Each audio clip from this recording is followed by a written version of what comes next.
Hello अस्सलाम वालेकुम everyone. मेरा नाम है आज़लमान सुमरो और हमने पिछले लेक्चर में लाइफ का आखिरी कैरेक्टरिस्टिक स्टडी किया था जिसको हम सेंसिटिविटी, लोकोमोशन और मूवमेंट बोलते हैं। आज हम एक और चीज़ बायोलॉजी में स्टडी करेंगे। वो चीज़ क्या है? वो चीज़ है types of organism on the basis of cell. हमने पढ़ा है कि जो भी ऑर्गेनिज्म होता है यानी लिविंग मैटर होता है वो बेसिकली कंपोज हुआ होता है एक बेसिक यूनिट का जिसको हम क्या बोलते हैं? सेल बोलते हैं। तो हमने पढ़ा है कि जो भी ऑर्गेनिज्म होता है, ऑर्गेनिज्म जो भी होता है वो बेसिकली एक बेसिक यूनिट का कंपोज किया होता है। उस बेसिक यूनिट को हमको क्या बोलते हैं? बेसिकली उस बेसिक यूनिट को हम बेसिकली क्या बोलते हैं? सेल बोलते हैं। तो ये सेल क्या होता है? बेसिकली एक बेसिक यूनिट होता है जो कंबाइन होके किसको बनाता है? एक ऑर्गेनिज्म को बनाता है। इसलिए हम इस सेल को क्या बोलते हैं? ऑर्गेनिज्म का बेसिक यूनिट बोलते हैं। और हमने पढ़ा है कि जो सेल होता है इसके नॉर्मली जो सेल होते हैं इसके 3 पार्ट्स होते हैं। एक सेंटर वाला पार्ट होता है, उस सेंटर वाले पार्ट को हम क्या बोलते हैं? न्यूक्लियस बोलते हैं। क्या बोलते हैं? न्यूक्लियस बोलते हैं। और उसके अलावा एक सराउंडिंग लेयर होता है, उस सराउंडिंग लेयर को हम क्या बोलते हैं? सेल मेम्ब्रेन बोलते हैं। और उसके अलावा सेल मेम्ब्रेन और उसके अलावा ये जो न्यूक्लियस होता है इसके बीच में एक fluid like structure, fluid like part होता है सेल का, उसको हम क्या बोलते हैं? बेसिकली साइटोप्लाज्म बोलते हैं। क्या बोलते हैं? साइटोप्लाज्म बोलते हैं। तो बेसिकली ये जो सेल है ये बेसिक यूनिट होता है ऑर्गेनिज्म का और कंपोज क्या होता है? 3 पार्ट्स का। एक सेंट्रल पार्ट होता है, इस सेंट्रल पार्ट को हम क्या बोलते हैं? न्यूक्लियस बोलते हैं। और उसके अलावा एक thin outer membrane, thin outer layer होता है जो सेल के इनर और आउटर एनवायरनमेंट को सेपरेट करता है, उसको हम क्या बोलते हैं? Cell membrane. और उसके अलावा ये जो सेल का ये जो न्यूक्लियस और सेल मेम्ब्रेन के बीच में जो पार्ट होता है फ्लूइड लाइक पार्ट, इसको हम क्या बोलते हैं? साइटोप्लाज्म बोलते हैं। तो ये थिन पार्ट होता है सेल का, थिन पार्ट लेयर होता है आउटर मोस्ट, इसको क्या बोलते हैं? Cell membrane. और सेंट्रल पार्ट होता है न्यूक्लियस। और उसके अलावा सेल मेम्ब्रेन और न्यूक्लियस के बीच में जो पार्ट होता है साइटोप्लाज्म होता है। ये 3 पार्ट कंबाइन हुए किसको बनाते हैं? सेल को। और ये सेल किसको बनाते हैं? एक ऑर्गेनिज्म को बनाते हैं। तो ये सेल के 3 पार्ट होते हैं, इसके डिफरेंट फंक्शन होते हैं। इसमें जो सेल मेम्ब्रेन जो होता है ये एक थिन लेयर होता है जो सेल के एक्सटर्नल एनवायरनमेंट को इंटरनल एनवायरनमेंट से क्या करता है? सेपरेट करता है। और एक्सटर्नल एनवायरनमेंट से चीज़ों को इंटरनल एनवायरनमेंट यानी साइटोप्लाज्म में लाता है और साइटोप्लाज्म से जो वेस्ट प्रोडक्ट होती हैं उसको रिमूव करता है। तो ऐसा थिन लेयर जो सेल के सराउंडिंग में मौजूद हो और सेल को इंटरनल और एक्सटर्नल एनवायरनमेंट को सेपरेट कराए और ट्रांसपोर्ट में हेल्प करे, ऐसे थिन लेयर को हम क्या बोलते हैं? सेल मेम्ब्रेन बोलते हैं। तो सेल का नॉर्मली जो भी ऑर्गेनिज्म जो होते हैं सेल के बने होते हैं और उसका आउटर मोस्ट पार्ट क्या होता है? Cell membrane. वो थिन लेयर होता है और सेल को इंटरनल एनवायरनमेंट और एक्सटर्नल एनवायरनमेंट को क्या करता है? सेपरेट करता है। और ये सेंट्रल पार्ट होता है, सेंट्रल पार्ट को हम क्या बोलते हैं?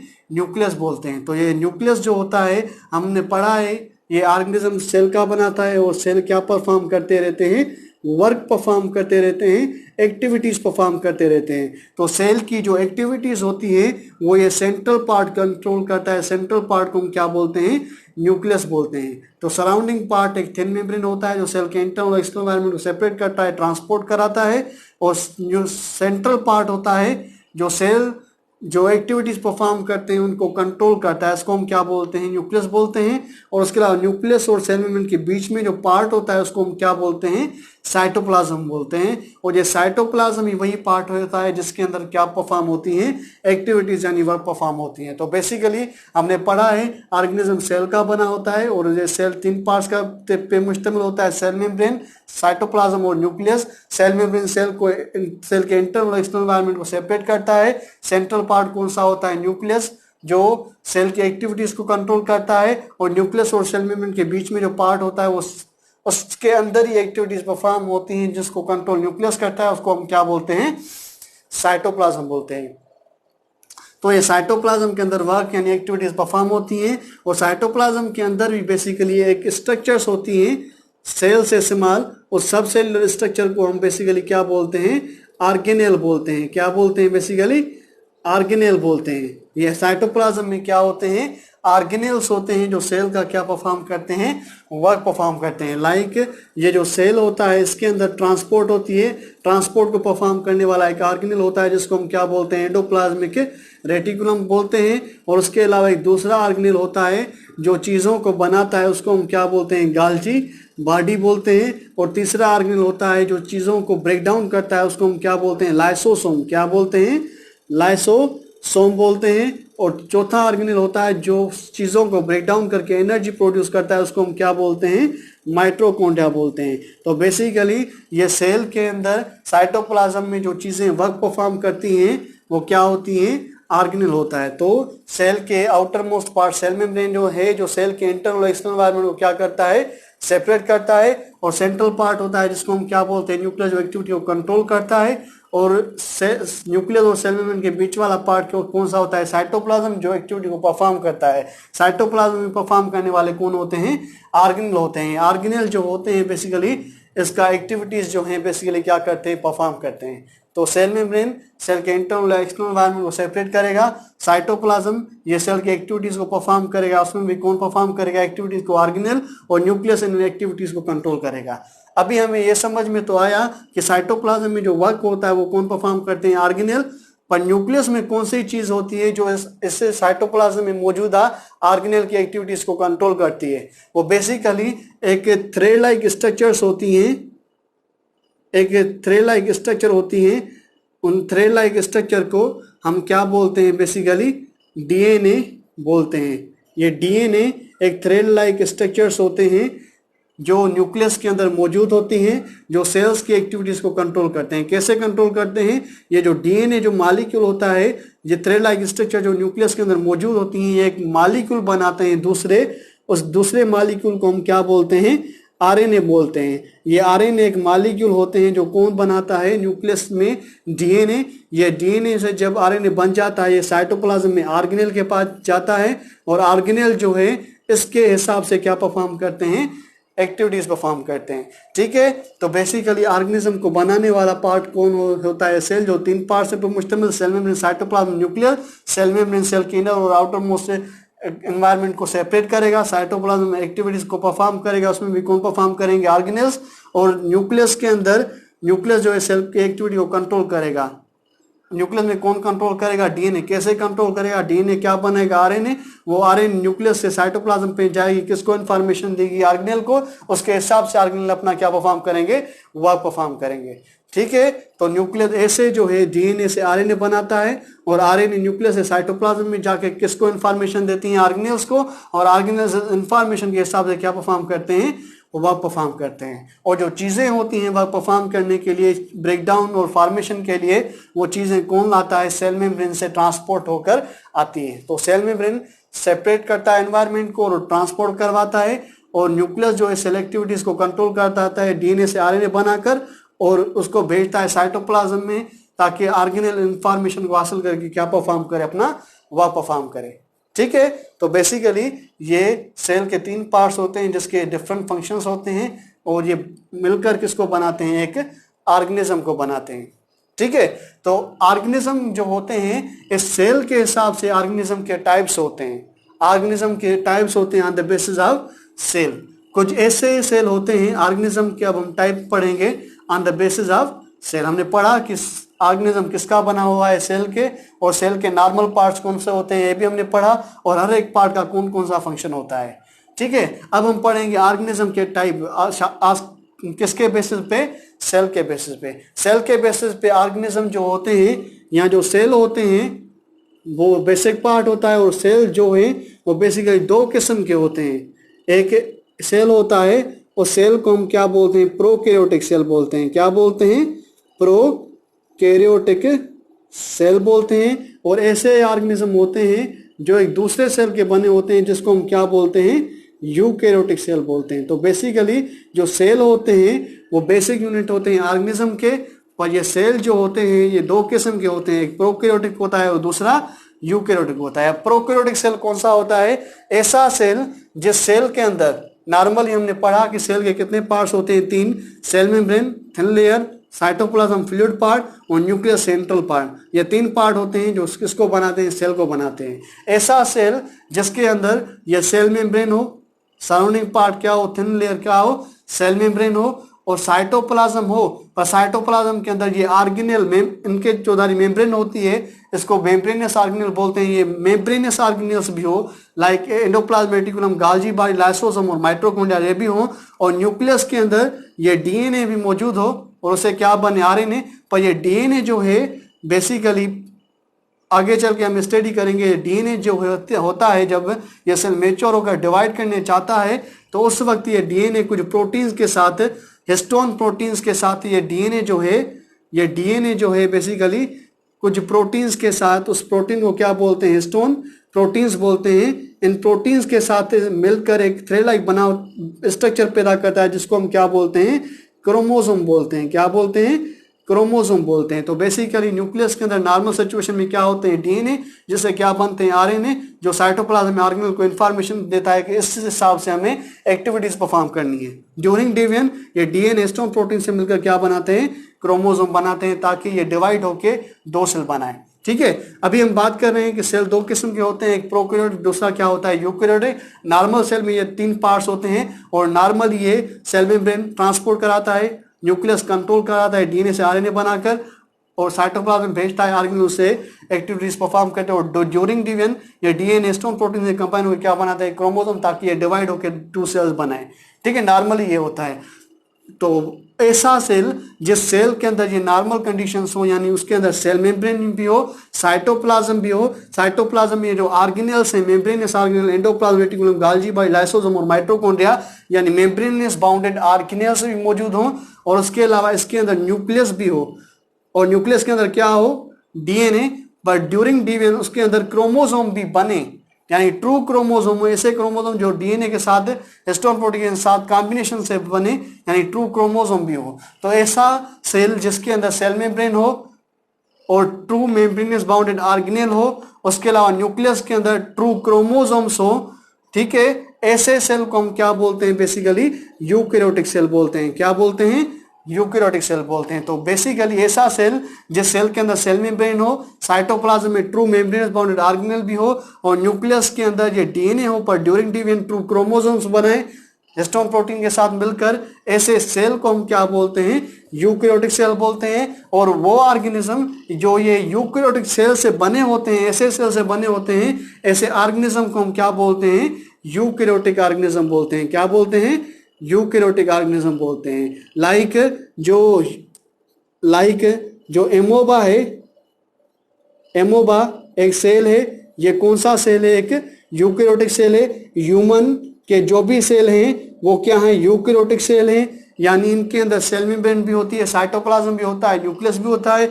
साइटोप्लाज्म में मेम्ब्रेनस ऑर्गेनेल होते हैं, न्यूक्लियस के अंदर ये डीएनए होती है जिससे आरएनए नॉर्मली बनता है, और ड्यूरिंग डिवीजन ये क्रोमोसोम भी बनते हैं, ट्रू क्रोमोसोम। तो ऐसे सेल को यूकैरियोटिक सेल बोलते हैं। लाइक एमोबा कौन सा सेल होता है, यूकैरियोटिक सेल। और ह्यूमन के अंदर कौन से सेल होते हैं, यूकैरियोटिक सेल होते हैं। तो वो ऑर्गेनिज्म जो यूकैरियोटिक सेल पे मुश्तमिल होता है, उन ऑर्गेनिज्म को हम यूकैरियोटिक ऑर्गेनिज्म बोलते हैं। तो एमोबा एक यूकैरियोटिक ऑर्गेनिज्म है, ह्यूमन भी एक यूकैरियोटिक ऑर्गेनिज्म है। क्यों, क्योंकि वो कौन से सेल पे मुश्तमिल होता है, यूकैरियोटिक सेल, यानी ऐसे सेल पे मुश्तमिल होता है जिसके अंदर सेल मेम्ब्रेन भी है, साइटोप्लाज्म में ट्रू ऑर्गेनेल्स भी हैं, और न्यूक्लियस के अंदर डीएनए भी है, जो डिवीजन के दौरान क्या बनाती है, क्रोमोसोम। ऐसे सेल को हम क्या बोलते हैं, यूकैरियोटिक सेल। और जो ऑर्गेनिज्म इस सेल पे मुश्तमिल होते हैं उसको हम क्या बोलते हैं, eukaryotic organism, like amoeba, like human.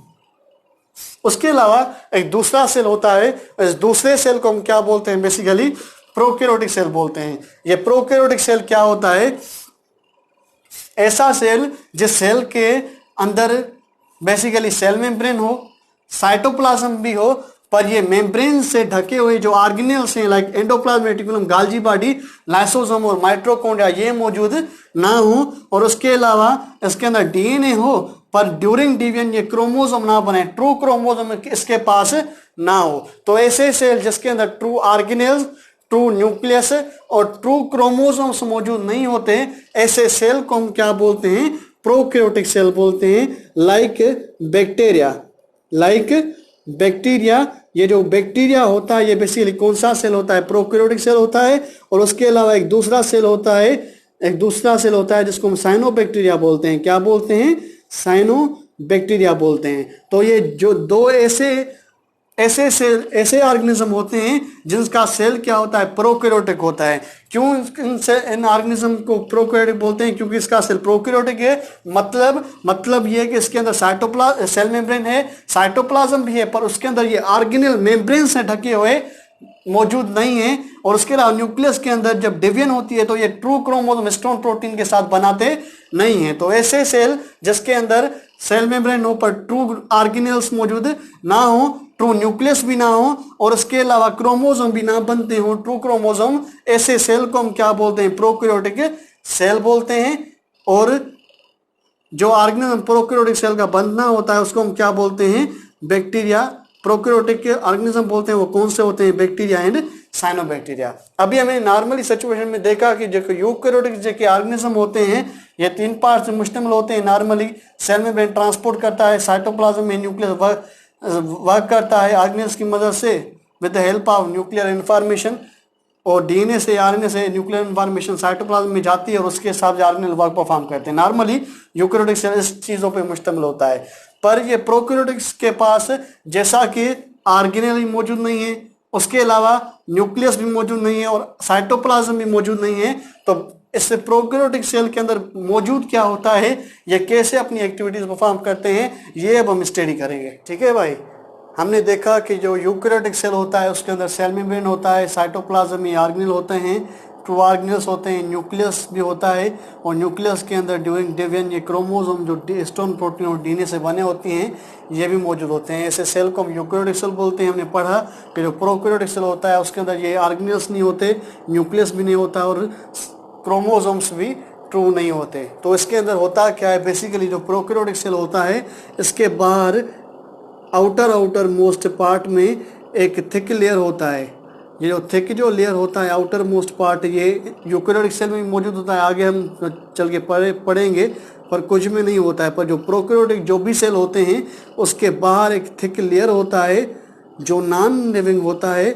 इस थिक लेयर को हम बेसिकली क्या बोलते हैं, सेल वॉल बोलते हैं। क्या बोलते हैं, सेल वॉल बोलते हैं। उसके अलावा इस सेल वॉल के अंदर एक दूसरा लेयर होता है, थिन लेयर, जो सेल के इंटरनल और एक्सटर्नल एनवायरनमेंट को सेपरेट करता है, उसका ट्रांसपोर्ट में एक्चुअल फंक्शन परफॉर्म करता है। इसको हम क्या बोलते हैं, सेल मेम्ब्रेन बोलते हैं। क्या बोलते हैं, सेल मेम्ब्रेन बोलते हैं। तो ये जो प्रोकैरियोटिक जो सेल होते हैं ये मुश्तमिल होते हैं आउटर मोस्ट लेयर पे, thick layer, non living layer जिसको हम क्या बोलते हैं, सेल वॉल। उसके अंदर जो थिन लेयर होता है जो ट्रांसपोर्ट में हेल्प करता है और एनवायरनमेंट को सेपरेट करता है, उसको हम क्या बोलते हैं, सेल मेम्ब्रेन बोलते हैं। उसके अलावा इसके अंदर लार्ज अमाउंट में फ्लूइड पार्ट जो हमने पढ़ा था यूकैरियोटिक में क्या होता है, साइटोप्लाज्म, तो इसके अंदर भी large amount of fluid part होता है जिसको हम क्या बोलते हैं, साइटोप्लाज्म बोलते हैं। ठीक है, साइटोप्लाज्म बोलते हैं। पर इन साइटोप्लाज्म के अंदर ये ऑर्गेनेल मौजूद नहीं होते। अगर ऑर्गेनेल नहीं होते तो ये भी वर्क परफॉर्म करेंगे, चीज़ों को ब्रेक डाउन करेंगे। तो कैसे करेंगे, बेसिकली ये जो सेल मेम्ब्रेन होती है ये सेल मेम्ब्रेन अंदर की तरफ फोल्डिंग बनाती है और साइटोप्लाज्म में एक फोल्ड यानी सेल मेम्ब्रेन से फोल्डिंग हुई एक स्ट्रक्चर बनती है। इस फोल्डिंग हुई स्ट्रक्चर को हम बेसिकली क्या बोलते हैं, मीजोजोम बोलते हैं। क्या बोलते हैं, मीजोजोम बोलते हैं। मीजोजोम, ये मीजोजोम क्या होती है, सेल मेम्ब्रेन से बनी हुई एक फोल्डिंग होती है जो सेल मेम्ब्रेन बनाती है, इसको हम क्या बोलते हैं, मीजोजोम बोलते हैं। तो बेसिकली ये मीजोजोम होता है जो इसके साइटोप्लाज्म में मौजूद होता है और साइटोप्लाज्म के जो ऑर्गेनेल ये वर्क परफॉर्म कर रहे थे ट्रांसपोर्ट के, चीज़ों को बनाने के, ब्रेक डाउन करके, एनर्जी प्रिपेयर करने के, ये जो भी चीज़ें हैं ये एक स्पेरिकल बॉडी बनाती है जिसको हम क्या बोलते हैं, मीजोजोम बोलते हैं। तो बेसिकली जो प्रोकैरियोटिक सेल होते हैं उसके बाहर क्या होती है, सेल वॉल, उसके अंदर क्या होता है, सेल मेम्ब्रेन, उसके अंदर क्या होता है, साइटोप्लाज्म, जिसमें क्या होते हैं, मीजोजोम। तो बेसिकली सेल वॉल में स्मॉल पोर होते हैं, इन पोर को हम क्या बोलते हैं, प्लाज्मोडेस्माटा बोलते हैं। क्या बोलते हैं, प्लाज्मोडेस्माटा बोलते हैं। तो बेसिकली ये पोर होते हैं सेल वॉल में, इसकी वजह से चीज़ें जो होती हैं सेल वॉल के जरिए अंदर आती हैं और सेल मेम्ब्रेन को किधर लाता है, साइटोप्लाज्म में, और साइटोप्लाज्म से ये जो चीज़ें हैं ये किसके अंदर जाती हैं, मीजोजोम के अंदर, जिसके अंदर जाके चीज़ें ब्रेक डाउन होती हैं या बनती हैं। तो बेसिकली ये cell wall, cell membrane, cytoplasm और इस मीजोसोम जो ओवरऑल एक्टिविटीज़ को परफॉर्म करता है, ये चीज़ें इसके अंदर होती है। अगर चीज़ें एक्टिविटीज़ परफॉर्म हो रही हैं, ज़्यादा एक्टिविटी को कंट्रोल करने वाला मालिक्यूल भी होगा, तो इसके अंदर बेसिकली एक स्पेस होता है, वो इस मेम्ब्रेन से कवर नहीं होता, न्यूक्लियर मेम्ब्रेन से कवर नहीं होता है, स्पेस होता है, उसके अंदर बेसिकली क्या होती है, डीएनए जो होती है मौजूद होती है। ये जो स्पेस होता है, इस स्पेस को हम न्यूक्लियोलाइड बोलते हैं। क्या बोलते हैं? न्यूक्लियोलाइड बोलते हैं। न्यूक्लियोलाइड क्या होता है? एक स्पेस होता है प्रोकैरियोटिक सेल के अंदर, जिसके अंदर इन प्रोकैरियोटिक सेल के क्या मौजूद होती है, डीएनए मौजूद होती है, पर इसके अंदर कोई भी हिस्टोन प्रोटीन नहीं होता, यानी क्रोमोसोम इनके अंदर नहीं बनते। तो बेसिकली ये डायरेक्ट जो डीएनए होती है, ये आरएनए बनाती है और इंफॉर्मेशन देती है साइटोप्लाज्म में, किसको? मीजोसोम को। और मीजोसोम जो होता है ये एक्टिविटीज परफॉर्म करता है, ठीक है। उसके अलावा एक छोटे छोटे दूसरे ऑर्गेनेल भी होते हैं, मेम्ब्रेन उसमें नहीं होती, इसको हम क्या बोलते हैं? राइबोसोम, जो प्रोटीन को बनाते हैं, राइबोसोम जो प्रोटीन को बनाते हैं, ठीक है। और उसके अलावा इसकी सेल में इसके अंदर जो सेल मेम्ब्रेन होती है, या जो मीजोसोम होता है, यहाँ दूसरी भी स्ट्रक्चर्स होती हैं, सिंपल स्ट्रक्चर्स होती हैं, जिसको हम बेसल बॉडी बोलते हैं, वो भी सेल मेम्ब्रेन से बनी होती है, पर लार्ज फंक्शन कौन परफॉर्म करता है? मीजोसोम। तो इनसे एक टफ थ्रेड लाइक स्ट्रक्चर बनती है, जिससे ये लोकोमोशन परफॉर्म करते हैं। उसको हम क्या बोलते हैं? फ्लैजिला बोलते हैं। क्या बोलते हैं? फ्लैजिला बोलते हैं, ठीक है।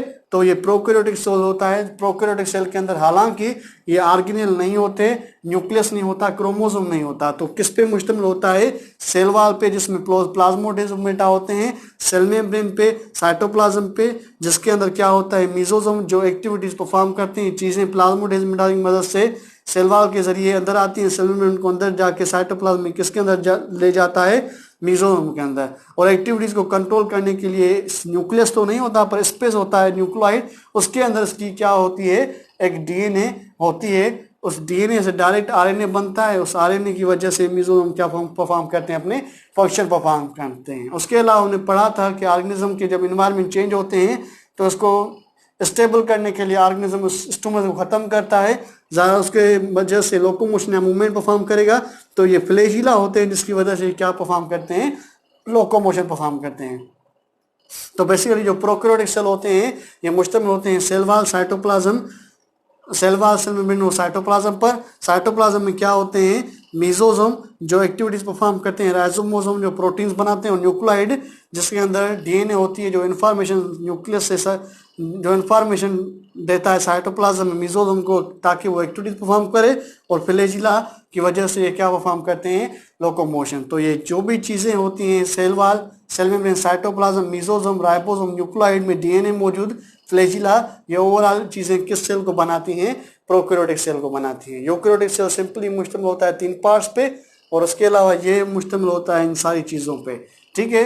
तो इसके हिसाब से सेल 2 किस्म के हुए, एक यूकैरियोटिक सेल जिसके अंदर ट्रू क्रोमोसोम होंगे, ट्रू ऑर्गेनेल होंगे और ट्रू न्यूक्लियस होगा, उसको हम क्या बोलते हैं? यूकैरियोटिक सेल बोलते हैं, लाइक एमोबा एंड ह्यूमन। और ऐसा सेल जिसके अंदर न्यूक्लियस ना हो, क्रोमोसोम भी ना बनते और ऑर्गेनेल भी ना हो, उसको हम क्या बोलते हैं? Prokaryotic cell. अगर ये नहीं है तो इसमें क्या होता है? सेल वॉल, जिसमें प्लाज्मोडेस्माटा होते हैं, जिससे चीज़ें अंदर आती हैं, सेल मेम्ब्रेन जो चीज़ों को अंदर लाती है, और साइटोप्लाज्म जिसके अंदर जो फ्लूइड लाइक स्ट्रक्चर पर मुश्तमिल होता है, जिसमें राइबोसोम होते हैं, और मीजोसोम जिसके अंदर चीज़ें आकर क्या परफॉर्म करती हैं? अपनी एक्टिविटीज़ ब्रेक डाउन होती हैं, और इसको कंट्रोल करने वाली स्पेस होती है न्यूक्लियर, जिसके अंदर क्या बनती है? वो मौजूद होती है डीएनए पर कोई भी क्रोमोसोम नहीं बनता, और इससे चीज़ें इंफॉर्मेशन आती है आरएनए की वजह से मीजोसोम में, उसकी वजह से एक्टिविटीज परफॉर्म करते हैं, और फ्लैजिला की मदद से लोकोमोशन करते हैं। इस सेल को हम क्या बोलते हैं? Prokaryotic cell, like bacteria and cyanobacteria जो सेल होते हैं, ये कौन से सेल होते हैं? बेसिकली प्रोकैरियोटिक सेल होते हैं। बकाया ह्यूमन जो होता है या एमोबा, ये क्या होते हैं? यूकैरियोटिक सेल होते हैं। तो इसके हिसाब से ऑर्गेनिज्म सेल के हिसाब से 2 किस्म का, एक यूकैरियोटिक, दूसरा प्रोकैरियोटिक। वो ऑर्गेनिज्म जो यूकैरियोटिक सेल में मुश्तमिल होगा, जिसके अंदर साइटोप्लाज्म में ऑर्गेनेल, न्यूक्लियस और क्रोमोसोम बनते होंगे, वो सेल यूकैरियोटिक ऑर्गेनिज्म कौन सा होगा? Eukaryotic organism. और